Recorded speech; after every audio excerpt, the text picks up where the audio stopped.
আসসালামু আলাইকুম দর্শক। যুদ্ধ শুরু হওয়ার পর থেকে আমি আসলে যুদ্ধ নিয়ে মোটামুটি আপডেট করার চেষ্টা করি। তো আজকেও সেই ইরান ইসরায়েল আমেরিকা যুদ্ধ নিয়ে চলে আসলাম। আমাদের আমিনুল ইসলাম ভাই তার ফেসবুকে একটা পোস্ট দিয়েছেন, সেখানে তিনি বিস্তারিত লিখেছেন যে ইসরায়েল আজ লেবাননের টায়ার শহরে হামলা করেছে। ইরান কিন্তু আগেই বলে রাখছিল যে লেবাননে হামলা হলে ইসরায়েলে আবার হামলা করা হবে। এখন ইসরায়েল তো কথা রাখেনি। ট্রাম্প বলছিল ইসরায়েলকে হামলা না চালাতে, কিন্তু ইসরায়েল ট্রাম্পের কথা অমান্য করে হামলা চালিয়েছে। এখন ইরান কি করবে সেটাই দেখার বিষয়। তবে ট্রাম্পের দিনকাল খুব একটা ভালো যাচ্ছে না। ইসরায়েল আজকে লেবাননে হামলা করার ঠিক কয়েক ঘন্টা আগেই ট্রাম্প বলছে যে if there is another attack on Iran, Netanyahu will have to handle it alone. মানে হচ্ছে যে ইরানে যদি আবার ইসরায়েল হামলা করে তাহলে নেতানিয়াহুকে একাই সামলাতে হবে। কিন্তু ইরান তো আগেই বলছে যে লেবাননকে আলাদা করে দেখার কিছু নাই। যা ইরান তাই লেবানন, যা লেবানন তাই ইরান। মানে হচ্ছে লেবাননে হামলা মানে ইরানে হামলা শামিল। এখন যদি ইরান আবার ইসরায়েলে হামলা করে, তখন কি ট্রাম্প ইসরায়েলকে সাপোর্ট করবে? নাও করতে পারে, আবার করতেও পারে।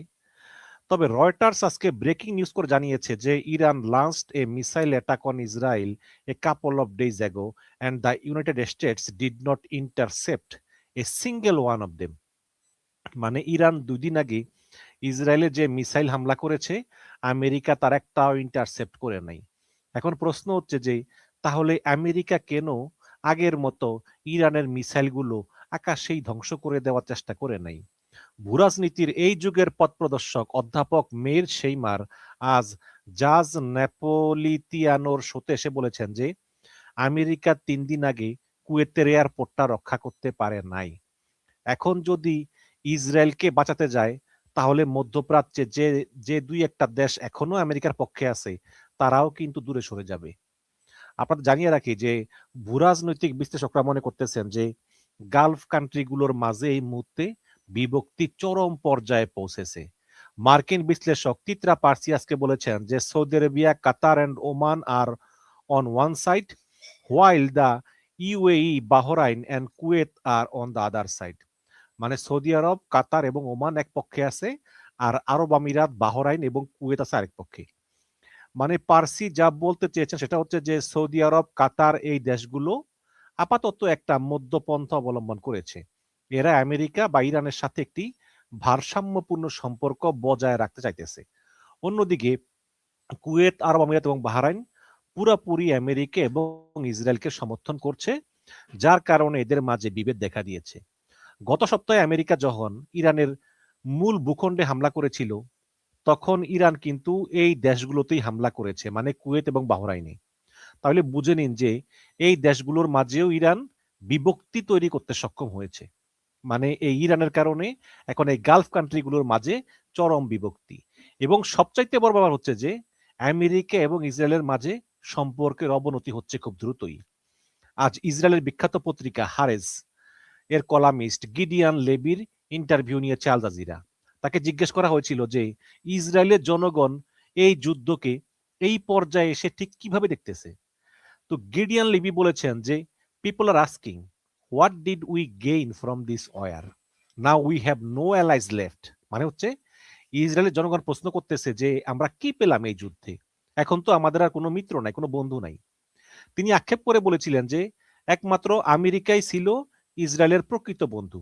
এখন যদি আমেরিকা আমাদের কাছ থেকে দূরে সরে যায়, তাহলে ইসরায়েলের ভবিষ্যৎ কি? আপনাদের জানিয়ে রাখি যে মার্কিন সংবাদ মাধ্যম সিএনএন এর সাপ্তাহিক জরিপে ইসরায়েলের প্রতি সমর্থন আরো 5% কমে গিয়েছে। গত সপ্তাহে 79% আমেরিকান ইসরায়েলের বিরুদ্ধে অবস্থান নিয়েছিল। এই সপ্তাহে এটা 84% হয়ে গিয়েছে। মানে বেশিরভাগ আমেরিকান আর ইসরায়েলকে সমর্থন করতেছে না। তবে ভূরাজনৈতিক বিশ্লেষক হিসাবে একটা কথা বলতেই হচ্ছে যে পৃথিবীর দেশগুলোর মাঝে আসলে প্রকৃত বন্ধু বা প্রকৃত শত্রু বলে কিছুই নেই। আপনাদের দুটো উদাহরণ দিই, একটু জটিল, তবে আপনারা যাতে সবাই বুঝতে পারেন এজন্য সহজ করে ব্যাখ্যা করতেছি। 2021 সালে অস্ট্রেলিয়া ঠিক করেছিল যে ওরা সাবমেরিন কিনবে ফ্রান্সের কাছ থেকে। মানে ফ্রান্সের কোম্পানি নাভাল গ্রুপের কাছ থেকে অস্ট্রেলিয়া সাবমেরিন কিনবে। কিন্তু আমেরিকা এবং ইংল্যান্ডের তা ভালো লাগে নাই। এরপর এই দুই আদি এবং অকৃত্রিম সাম্রাজ্যবাদী দেশ কি করেছে, তারা অস্ট্রেলিয়াকে প্রেসার দিয়ে বলেছে, if you do not join the AUKUS a UK US security pact we will impose sanction against you. মানে তুমি যদি আকাশ নিরাপত্তা জোটে না আসো তাহলে তোমার বিরুদ্ধে নিষেধাজ্ঞা দেব। আকাশ মানে হচ্ছে অস্ট্রেলিয়া, আমেরিকা এবং ইংল্যান্ডের মাঝে একটা নিরাপত্তা জোট। এই জোট কেন হয়েছে? এই জোট হয়েছে প্রশান্ত মহাসাগরে চীনকে ঠেকিয়ে দেওয়ার জন্য।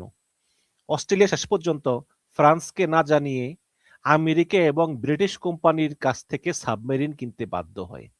এরপর থেকে ফ্রান্সের সঙ্গে আমেরিকার সম্পর্ক কিছুটা খারাপ হতে শুরু করে এবং ওই ঘটনার পর ব্রিটিশ পত্রিকা গার্ডিয়ান রিপোর্ট করেছিল যে ফ্রান্স এটিকে বিশ্বাসঘাতকতা এবং পিঠে ছুরি মারা হিসাবে দেখতেছে।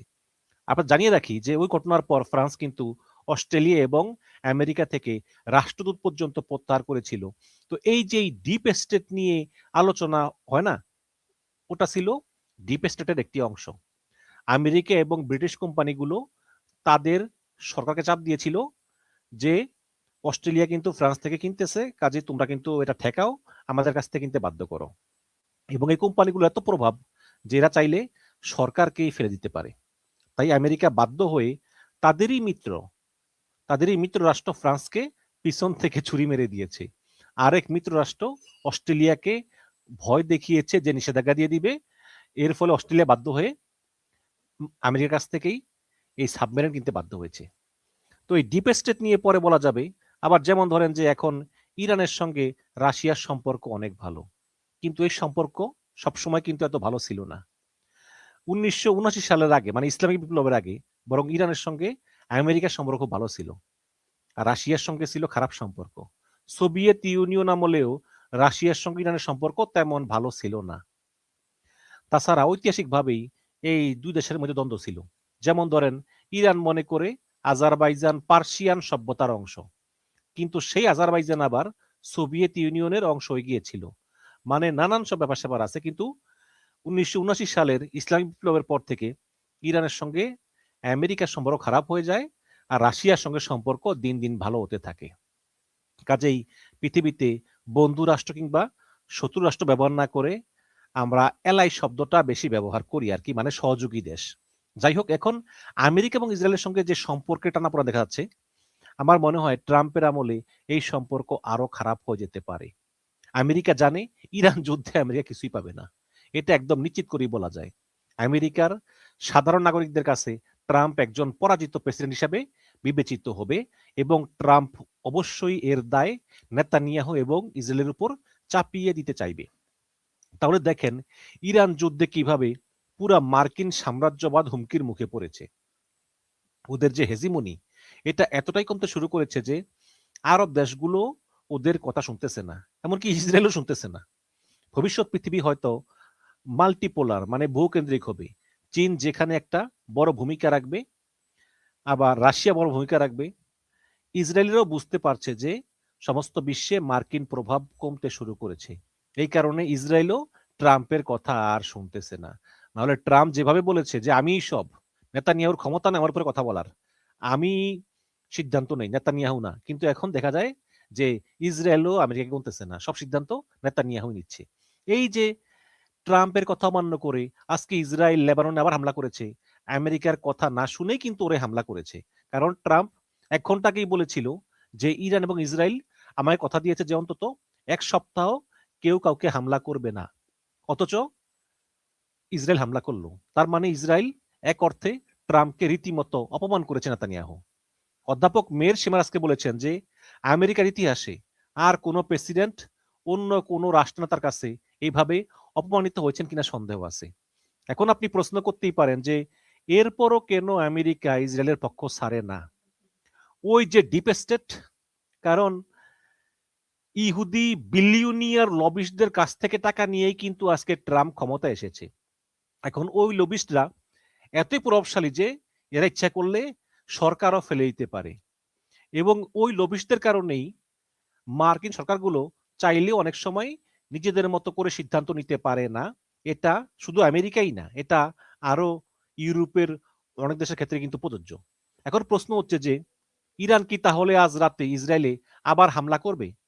যেহেতু ইসরায়েল লেবাননে হামলা করেছে, এখন ইরানের একটা পাল্টা হামলা ইসরায়েলের উপর করার একটা সম্ভাবনা আজকে রাতে আছে। এখন ব্রিটিশ টেলিভিশন স্কাই নিউজের মিলিটারি এক্সপার্ট শন বেল বলেছেন যে I won't be surprised if Trump is begging Iran not to attack Israel. যে আমি অবাক হব না ট্রাম্প যদি এখন ইরানের কাছে অনুরোধ করে যে ইসরায়েলে হামলা না করার জন্য। এদিকে ব্রাজিলের জগৎ বিখ্যাত সাংবাদিক পেপ এসকোবার এবং মার্কিন মিলিটারি এক্সপার্ট ল্যারি জনসন মিলে একটা রিপোর্ট প্রকাশ করেছেন। সেখানে তারা পরিষ্কার করে বলেছেন যে ইরানের পররাষ্ট্রমন্ত্রী পাকিস্তানের প্রধানমন্ত্রীর সাথে ফোন আলাপের এক পর্যায়ে রেগে গিয়ে বলেছেন যে আমেরিকাকে থামতে বলো, নইলে কিন্তু আমরা একটা বড় পরীক্ষা করেই ফেলবো। দেখুন, ইরানের পররাষ্ট্রমন্ত্রী আব্বাস আরাচি পাকিস্তানের প্রধানমন্ত্রী শাহবাজ শরীফকে ফোন করে এক পর্যায়ে রেগে গিয়ে বলেছেন যে আমেরিকাকে থামতে বলো, যদি ট্রাম্প না থামে তা নইলে কিন্তু আমরা বড় পরীক্ষাটা করেই ফেলবো। এখন প্রশ্ন হচ্ছে যে এই বড় পরীক্ষা কি? দর্শক, এই বড় পরীক্ষা হচ্ছে পারমাণবিক বোমা। এখন চিন্তা করে দেখেন যে ট্রাম্প কতটা বিপদে আছে। ধরেন ইরান যদি আজ কাল বা অন্য যে কোনো দিন একটা পারমাণবিক বোমা পরীক্ষা করেই ফেলে কিংবা ঘোষণা করে যে আমাদের কাছে পারমাণবিক বোমা আছে, তখন ট্রাম্পের অবস্থা কি হবে এবার মানে চিন্তা করেন। আমেরিকার প্রতিটি নাগরিক তখন বলবে যে আগের আমলেই তো ভালো ছিল, আগে তো ইরান পারমাণবিক বোমা বানায় নাই, কিন্তু তুমি ইরানে যুদ্ধ শুরু করার জন্য এখন ইরানের কাছে পারমাণবিক বোমা এখন আছে। লিখে রাখেন, ইরান ঠিক যেদিন ঘোষণা করবে যে আমাদের কাছে পারমাণবিক বোমা আছে, সেদিনই ট্রাম্পের রাজনীতির কবর রচিত হবে। ট্রাম্প এটা খুব ভালো করেই জানে। কেন বলছি? কারণ ব্রাজিলিয়ান সাংবাদিক এসকোবার বলেছেন যে ইরানের পররাষ্ট্রমন্ত্রীর সঙ্গে পাকিস্তানের ফোনালাপ আমেরিকানরা নজর পেতে রেখেছিল। মানে ইরানের পররাষ্ট্রমন্ত্রী যাতে পাকিস্তানের প্রধানমন্ত্রী যে ফোনালাপ হয়েছে, এটাতে আমেরিকা একটা আড়ি পাতা যন্ত্র ব্যবহার করে এই খবর জানতে পেরেছে। এসকাবার তার একাধিক সোর্সের মাধ্যমে এটি নিশ্চিত করেছেন। এত বড় সাংবাদিক তথ্য না জেনে নিশ্চয়ই কিছু বলবে না। এই হচ্ছে কি অবস্থা। এখন ইরানের সরকার উৎখাত করতে এসে ট্রাম্পের রাজনৈতিক ভাগ্য এখন ইরানই নির্ধারণ করতেছে। ট্রাম্প এই জন্যই এখন ইরানকে নিয়ে বাজে কোনো কথা আর বলতেছে না, বরং ট্রাম্পের সুর নরম হয়ে আসতেছে। আমার তো মনে হয় যে ইরান ঘোষণা না করে বরং ট্রাম্পের প্রতি দয়া করতেছে। ট্রাম্পও মনে মনে চায়, তা বলতে পারতেছে না যে বাবা ইরান পারমাণবিক অস্ত্র বানাইলেও বানাও, কিন্তু ঘোষণাটা দিও না, দিলে কিন্তু আমার খবর আছে। এখন এই ঘোষণা দিয়ে আসলে ইরান ট্রাম্পের প্রতি দয়া করতেছে। তাহলে এখন সমীকরণটা কি দাঁড়ালো? সমীকরণটা হচ্ছে যে ইরান সরকার টিকে আছে, থাকবে, উল্টো ট্রাম্পের রাজনৈতিক ভাগ্য এখন ইরানের উপর নির্ভর করতেছে যে আসলেই ট্রাম্প ক্ষমতায় থাকবে নাকি থাকবে না। ভালো থাকবেন।